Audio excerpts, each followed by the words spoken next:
Nagpuyat ako buong gabi. Sa wakas ay natapos na ang pagsulat ko ng plano sa pakikipanayam. Akala ko huli na sa hindi inaasahan. Pero kung makuha ko ang Gold Award, ito ay tinuturing na ang nais ay nakamit.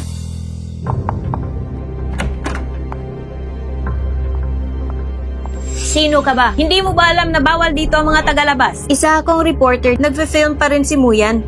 Sinabi niya sa akin na pumunta ako dito at maghintay. Napakatapang ng mga bastos ngayon. Maging ang mga tauhan ng pelikula ay naglakas loob na pumasok. Isang bungkos lang ng mga surot. May katuturan ba ang pagsisinungaling? Anong nasa kaligitnaan si Muyan sa paggawa ng pelikula at tanggapin ang panayam? Tama yan! Isang buwan na ako ditong nagfi-film. Ilang beses ko nang hindi nakita si Muyan. Ngunit ay naglakas loob ka pang magsinungaling. Hinihiling sa'yo ni Muyan, huwag mong sabihing maghintay kahit maghintay ka ng isang buwan. Hindi mo rin nakikita si Muyan. Kayong dalawa, hindi talaga ako private fan. May panayam ako kay Muyan at nagpa-appointment rin ako ng maaga. Hayaan niyong ipakita ko sa inyong dalawa. Ito ang crew pass na ibinigay sa akin ni Muyan. Hindi mo pa ba nakita ang pirma ni Muyan? Sana naman ang peking lagda ay dapat medyo magkatulad. Sister Wazi.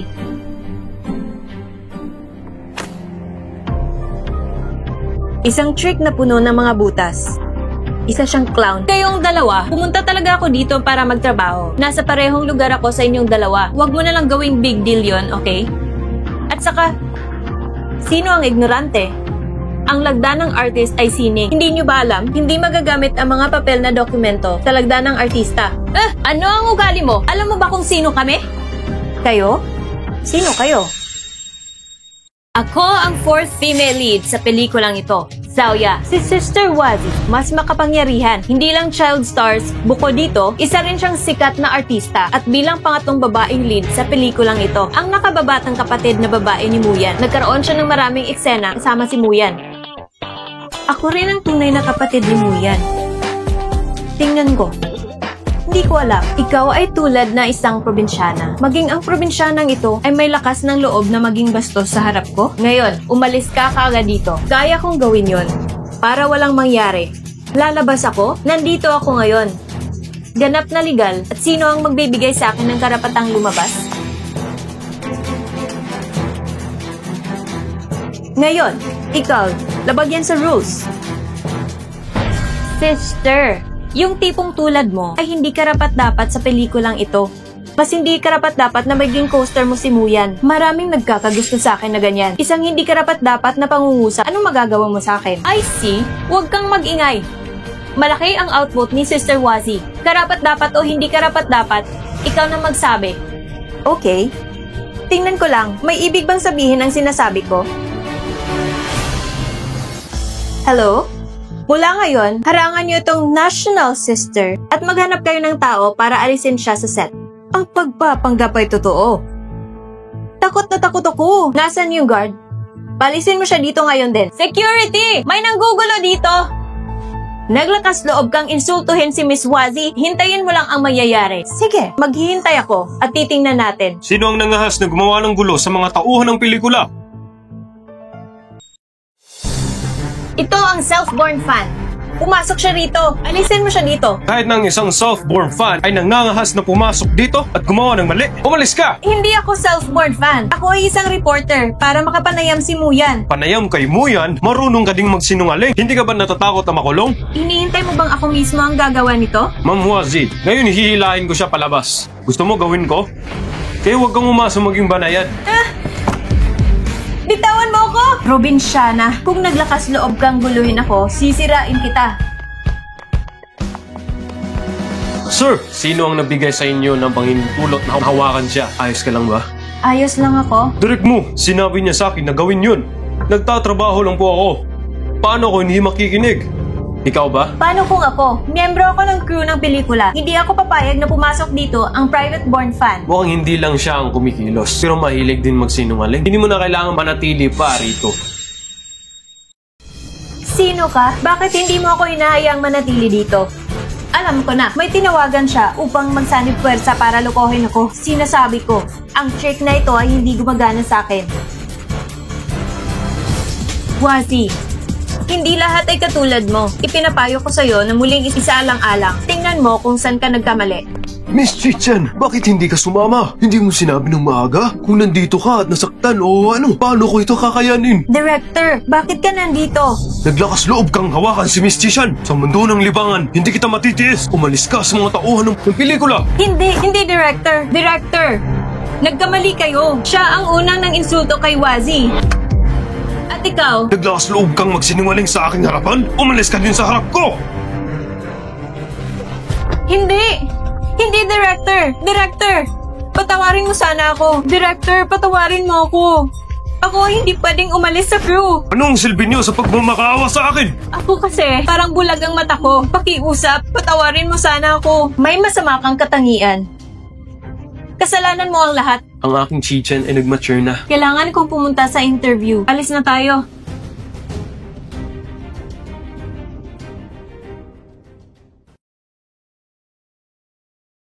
Mr. Mu, bakit ka nandito ngayon? May trabaho ako. Salamat sa araw na ito ha. Pero ngayon, kailangan ko nang pumunta sa interview. Mauna na ako. Oo nga pala, noong nakaraan, nagkunwari kang walang nangyari. Naaalala mo ba?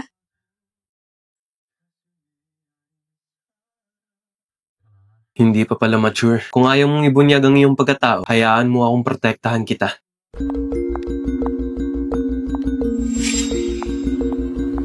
Ang pinakaunang taong lumabas. Bakit late ka dumating? Tingnan niyo ang kanyang ignoranting itsura. Malamang at napagkamalang private fan at tablak. Hinuhusgahan natin ng mga tao sa kanilang itsura eh. Shi-chan, kung hindi ka makabili ng gamit, maaari mong sabihin sa akin at papahiramin kita. Huwag kang magmukhang mahirap, hindi alam ng iba na isipin muli ang ating tanggapan ng editorial. Lahat ay katulad niya. Hindi ko talaga siya matiis. Ano ang iyong pagpapanggap? Matatalo ka kay Miss Wentian mamaya. Huwag ka nang umiyak. Sino si Miss Chichan? Sinabi sa akin ni Mr. Muyan na susunduin ko siya. Ako! Dalawang tao? Siya ay isang peke. Tiningnan niya ang planong ito sa pakikipanayam. Malalaman mo agad kung sino ang nag-interview kay Muyan?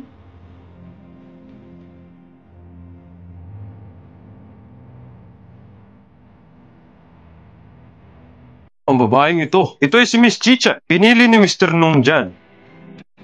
Ano? Naririnig mo ngunit hindi mo naintindihan? Talo ka.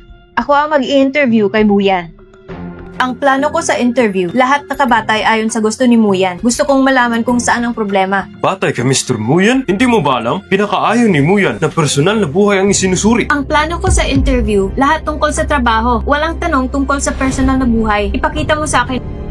Noong una ay napakaingay niya. Iniisip pa rin kung gaano siya kagaling. Tulad ng ibang mga bad news hunter dyan. Ang ganitong oras ng antas, ngunit naglakas loob din na tumaya kay Sister Wentian. Nakakatawa talaga. Shi-chan, ang talo ay talo. Bakit hindi mo iyuko ang iyong ulo at humingi ng tawad sa akin? Hindi ito ang aking plano sa pakikipanayam. Shi-chan, ang ganitong uri ng paghahanap ng ibang isusulat, hindi ka ba nahihiyang sabihin? Baka ang susunod na gusto mong sabihin, binago ba ang iyong panayam? Ang plano ko sa interview ay ipinagpalit. Shi Wentian. Ang plano ko, bakit nasa iyong mga kamay? Shi-chan, may limitasyon kung gaano mo kayang sirain ang iba, di ba? Nagpuyat kahapon si Sister Wentian para tapusin ang pagsulat nitong panayam. Paano mo nasabi ang kawalang hiyaan yan? Kagabi, habang mahimbing ang tulog ko, kaya tumakbo ka para ipagpalit, di ba? Tama ba ako? Shi-chan, huwag mo kong siraan. Okay, kung hindi kayo umamin, kaya kailangan ko na lang maglabas ng ebidensya. Sa opisina may camera. I'm sure alam nyo na, di ba? Totoong walang luhang pumapatak hanggat hindi nakikita ang kabao. Si Miss Wentian ay nag-iisang anak. Paano mo magagawa ang napakaruming bagay na yon? Shi-chan, iniisip mo ba ang sarili mo? Gumawa ka ng makatwirang dahilan para tanggihan ang iyong pagkatalo? Anong katotohanan? Panoorin at tingnan nyo. Anong nangyari? Parang sira ang camera. Buti na lang maaga kung naihanda ang lahat. Shi-chan, ito ang inyong ebidensya? Shi-chan, ano pa ang gusto mong pagtalunan? Shi-chan, naglalaro ka at nagdurusa. Kailangan mo lumuhod at yumuko sa akin. Ngayon, lumuhod ka. Ikaw? Sino ang nangahas na magdulot ng kaguluhan?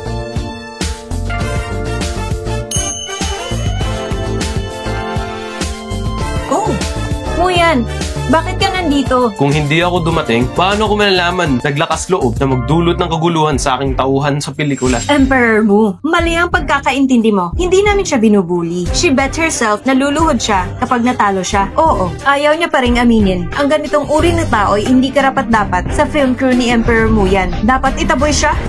Bet, maaari ba siyang matalo sa isang taya? Wala akong pakialam kung anong taya mo. Naglakas loob kang guluhin ang film crew ko.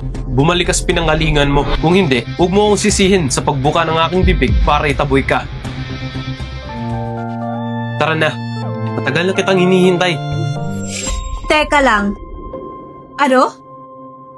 Emperor Mu, nagkakamali ka ba? Ang taong nag-i-interview sa'yo ay ako. At sino ka naman?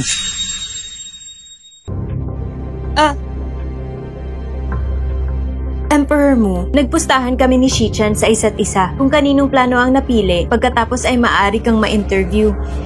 Pinili ang aking plano sa pagkikipanayam. So tinanong ng interviewer, ako yun. Alin ang plano mo? Maniwala ka, pagkatapos mo makita ang plano ko, hayaan mo kung interviewin kita, tiyak na ako ang pinakamahusay sa pagpipilian mo. Nakakahiya. Hindi ko na kailangan makita. Ngayon, ano ang problema? Teka! Shichan, hindi ko alam kung anong ginawa mo, pero ngayon, natalo ka sa akin. Dapat mong sunurin at aminin ang pagkatalo. Shi Wentian, dahil sa kompetisyon, pinagpalit mo ang aking plano sa interview. Pero, sinira mo ang camera para safe ka. Ikaw, huwag kang magsalita ng kalokohan. Lahat dapat ay may ebidensya. Pag-ingat ka, kakasuhan kita ng paninirang puri. Paninirang puri? Ito ang alam ko. Ewan ko ba sa pagpapalit mo ng dokumento at sirang camera. Ang dalawang krimen na ito ay sapat ba para makulong siya? Bilang karagdagan, yung tungkol sa pagkababa ng telepono ko, ikaw din ba? Hindi ako yun. Kung maglakas loob kang magsinungaling dito, wala akong pakialam, papakulong ko kayong lahat. Tara na. Kuya, makukulong ba talaga natin sila? Nagbibiro lang ako. Ganyan may naniwala sila.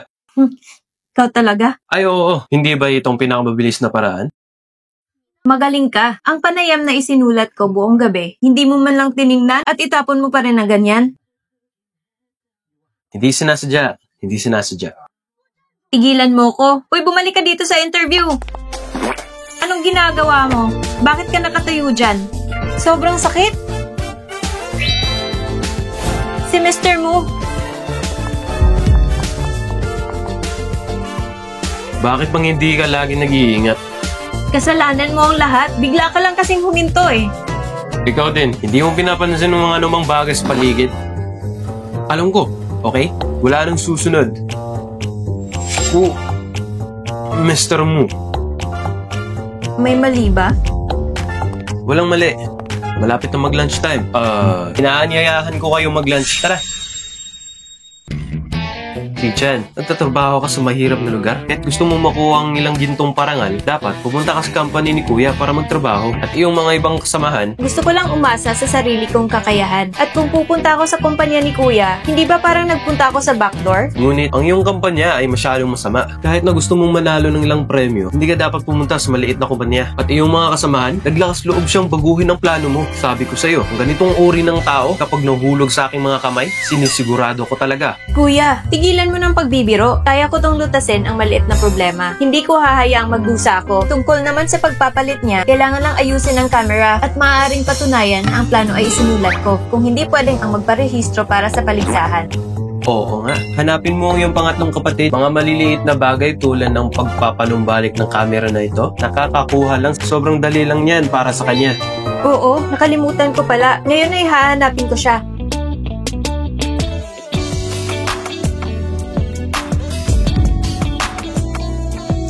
Sige, umalis ka na. Kapatid kanina, ano ang batayan upang ang panganay na kapatid ay labis na pinapamulan? Natapos ko na ang panayam sa pangalawang kapatid. Matapos ayusin ng camera, ang Golden News Award ay nasa shortlist din para sa semifinals. Sa susunod, kailangan kong pag-isipan kung paano aabante sa finals. Medyo malalim iniisip mo ah. Kuya! Sabi ng panganay, nakarating ka sa semifinals. Ito ang resulta ng iyong pananaliksik. Baka makatulong ito sa iyo para makapasok sa finals. Salamat, kuya! Piliin mo lang kung ano ang gusto mo. Ngayon ay nag-iimbita ako ng mga Kaya bisita. kailangan kong maging magalang. Taka na. Huwag masyadong magalak.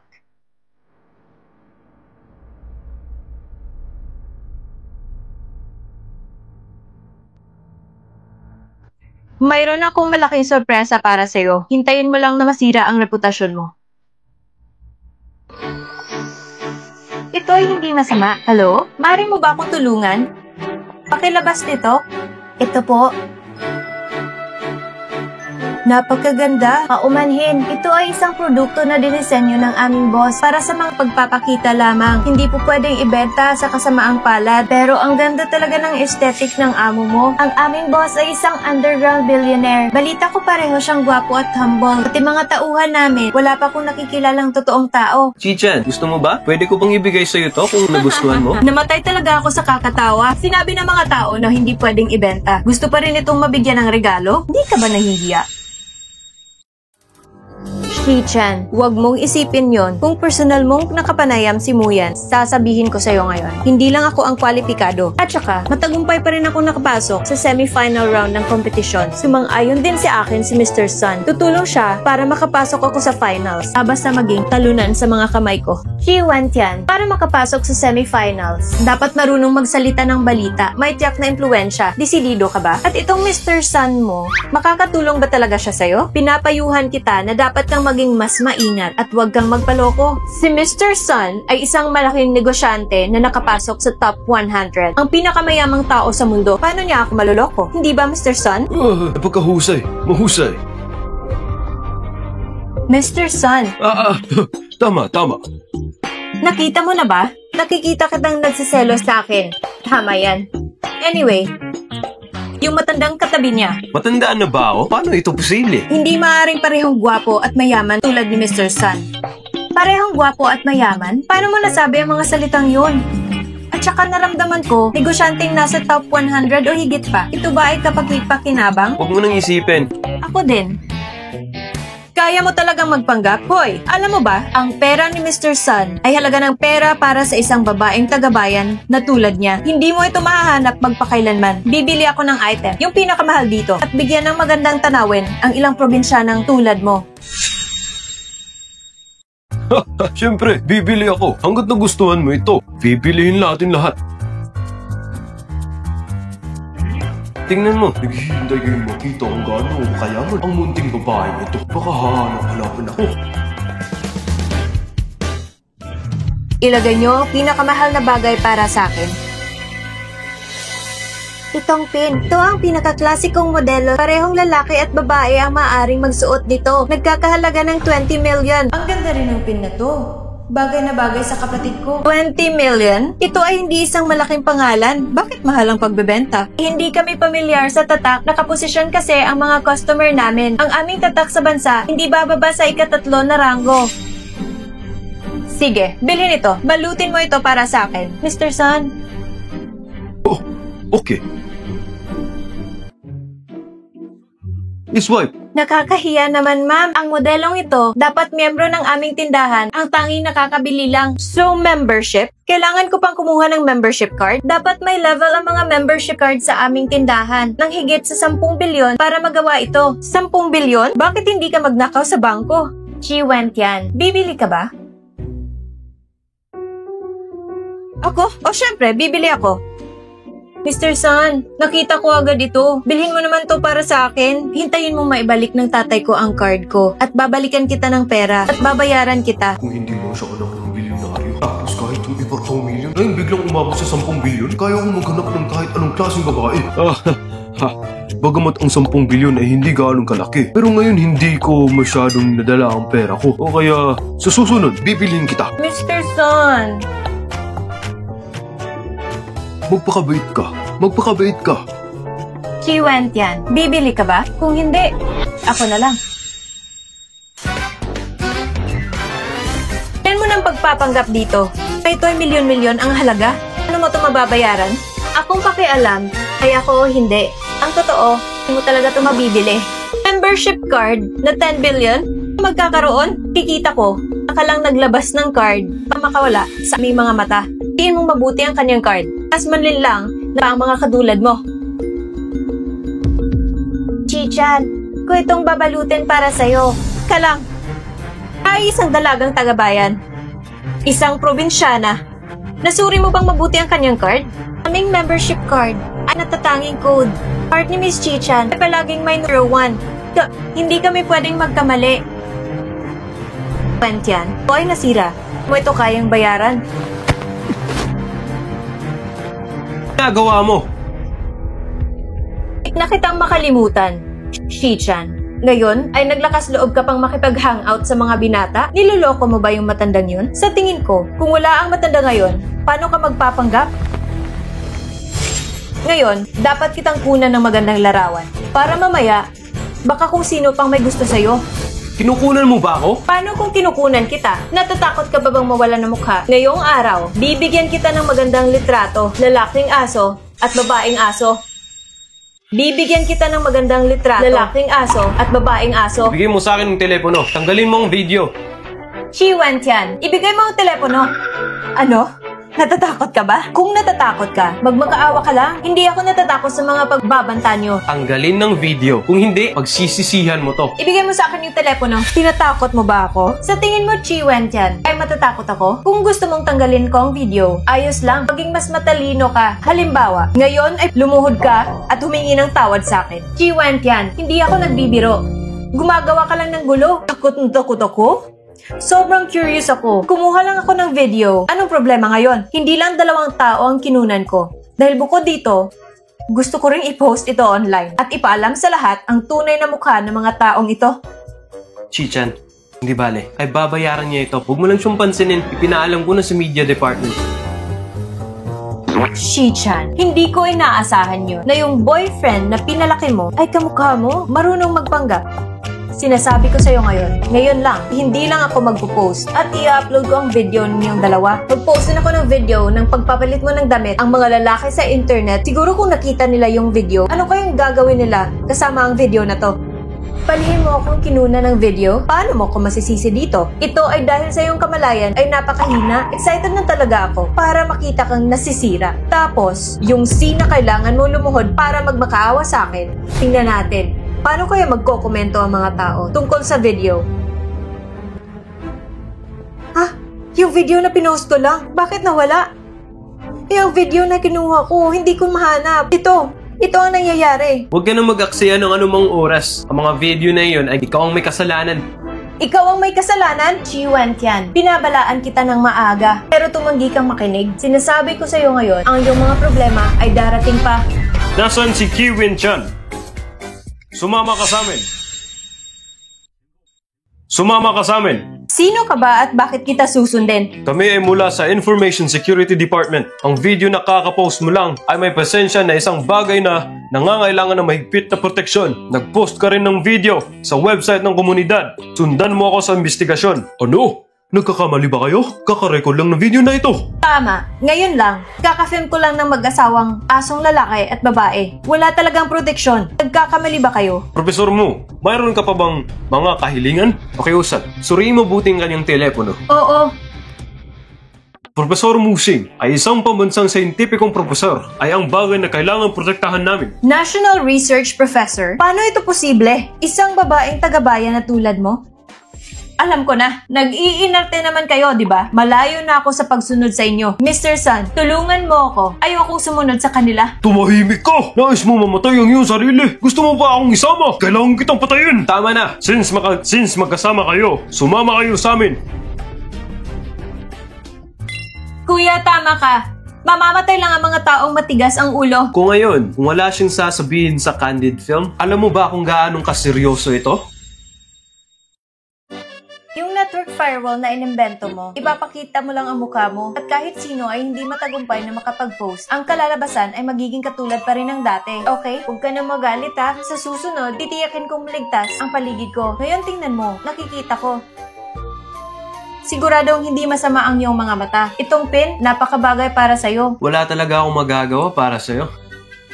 Miss, pwede ka bang kumuha ng 3 pa at balutin ito? Salamat, nakakaawa naman ito. Ay, pakibigay sa kanya ang ito. Boss, ikaw ang may-ari? Kuya, Oh, di ba researcher ka? Bakit interesado ka pa rin sa mga disenyong ito?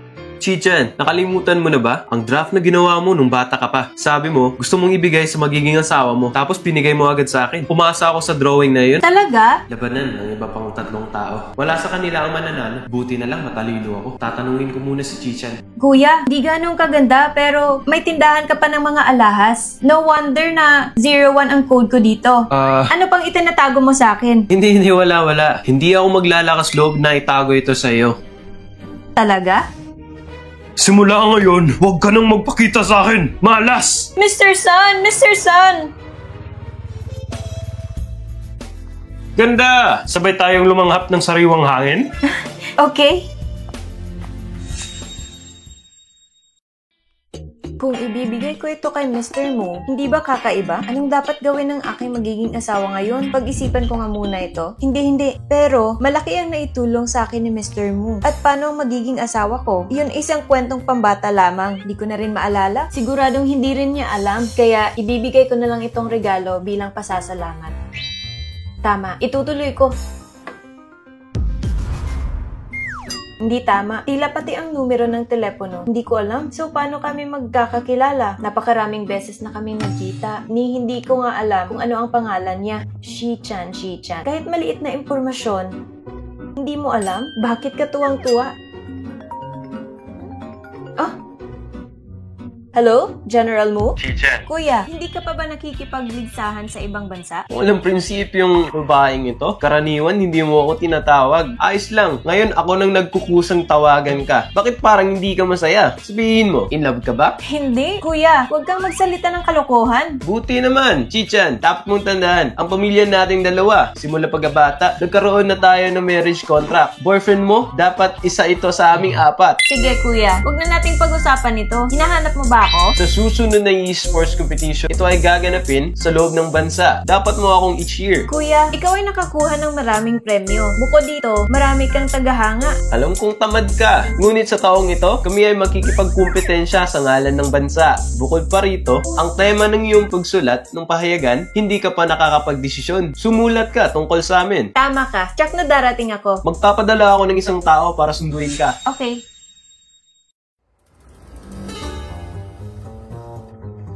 Mr. Key, ang sinabi ko sa'yo, nagawa mo na ba? Huwag magmadali. Tuloy natin. Bakit? Wala kang ginawa para sa akin? Gusto mo pa bang kainin ng tokwa ko? Hindi ba ang pakikitungo lang sa isang anak na babae? Huwag kang mag-alala. Isang babae lang at hindi ko pa makayanan. Shichan, tingnan natin kung ano ang gagawin mo sa pagkakataong ito. Sinabi ng isang kuya ko na may susundo sa akin. Bakit wala pa akong nakikitang tao? Ang taong hinihintay mo ay matagal ko nang kinuha. Isang gwapong katulad ko? Anong klaseng babae ang hindi makakayanan? Ang babaeng yon ay si Kiwin Chan.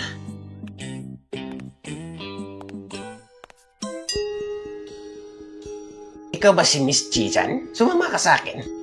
Parte ka ba ng team ng kapatid ko? Hindi naman sa ayaw kita, pero mas magarbo kang manamit kaysa sa kanya. Nakakatawa ka talaga, Miss Chichan. Hindi miyembro ng pangkat ng iyong kapatid. Ang kapatid mo, biglang may nangyaring hindi inaasahan. Kaya pinadala ako dito, pansamantala. May nangyari? Bilisan mo ako ingatid.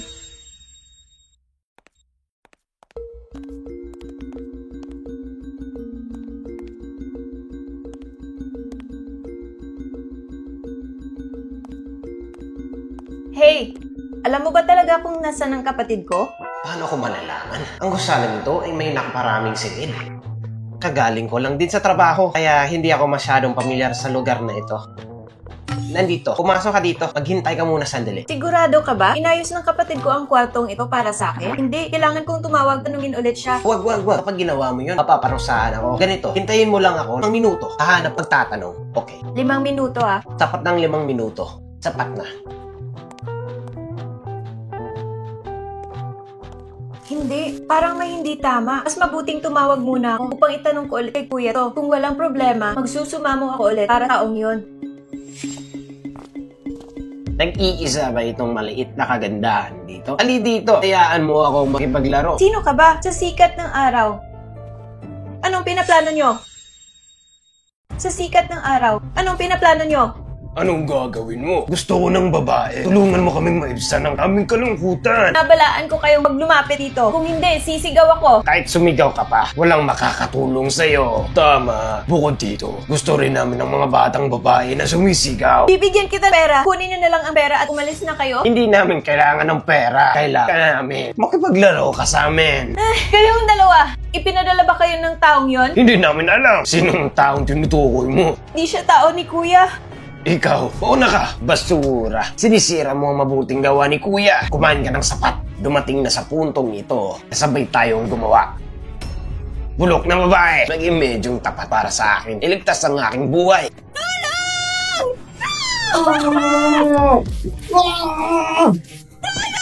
Bulok na babae. Tulungan niyo ako! May gustong ipahiya ako! Naghahanap ng kamatayan! Ha? Ito ba nila mamatay?